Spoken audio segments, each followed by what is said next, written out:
Shalom, shalom to all the Bogrei Yeshiva. A big shout out and thank you to Rav Shai. What a special initiative.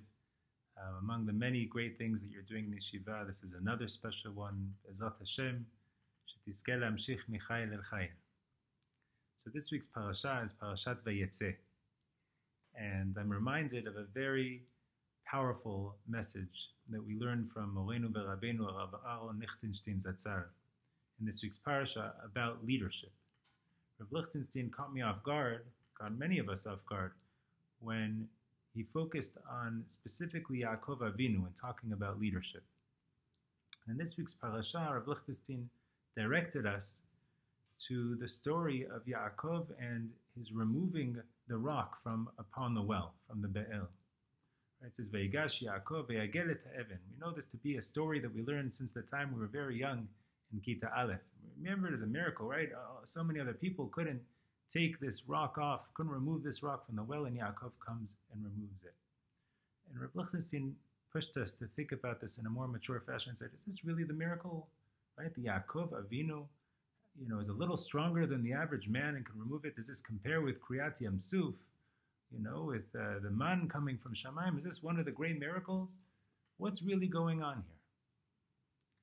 And he then pushed us to think about Yaakov's character to this point and pointed out very appropriately that Yaakov at that point in his life had yet to do anything very active.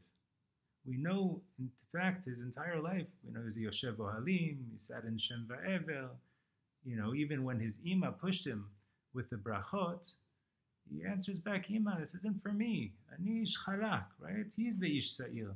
I don't get involved in these things. I'm the passive one.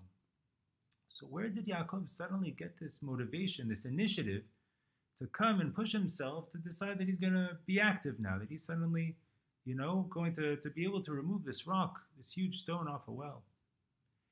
And Rav Lichtenstein tells us, just look a few psukim before, and you'll find the answer.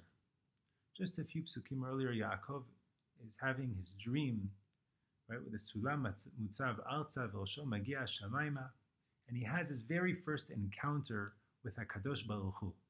HaKadosh Baruch Hu appears to Yaakov Avinu for the very first time. He says, Ani Hashem Elokei Avraham Elokei Yitzchak. He's introducing himself, and he's introducing Yaakov to his life's mission. From this point forward, Yaakov Avinu now has a direction in life. He has a mission in life.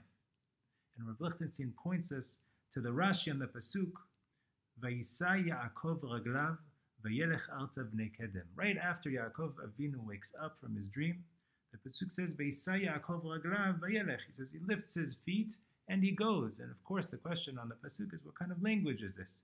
Could have just said Vayelech. What is Vayisai Yaakov Raglav Vayelech? And Rashi on this Pasuk teaches us a very powerful lesson. It says, Vayisai Yaakov Raglav. Right at the end of it, he tells us, Nasa libo et raglav, v'na'asa kal lalechet. Rav Lichtenstein said this with great passion. He said, a person who's on a mission, a person who's just had his first encounter with HaKadosh Baruch Hu, and now knows where he's headed, his feet are lifted by his heart, and suddenly he's walking on his own. The mission is now in front of him. He's a new man. He's a man on a mission. He's a man who understands his role. And the very first thing he encounters is this Be'el, the Be'el with a rock. And when a person has such clarity in his life, who knows where he's headed and what he has to achieve, then even the biggest obstacles in front of him don't seem like obstacles. And so he approaches the Be'el, and it says, Vayigash Yaakov vayagel et ha'even ma'al pi ha'be'el. And Rashi over there says, Ka'adam shema'avir et ha'pkak ma'al pi ha'tzlochit. Right? It was like just a flick, and he was able to move it off. It was so effortless. Rav Lichtenstein gave us a powerful message on that day. He said that's what leadership is. The clearer the mission is to us every single day, and the clearer we work to make it every day, Be'ezrat Hashem will continue to see the obstacles and not see the obstacles. We'll continue to be able to face all of our trials, all of our tribulations, but with the clarity of our mission to be Avdei Hashem, Be'ezrat Hashem, we can overcome all obstacles. Shabbat Shalom. to everyone.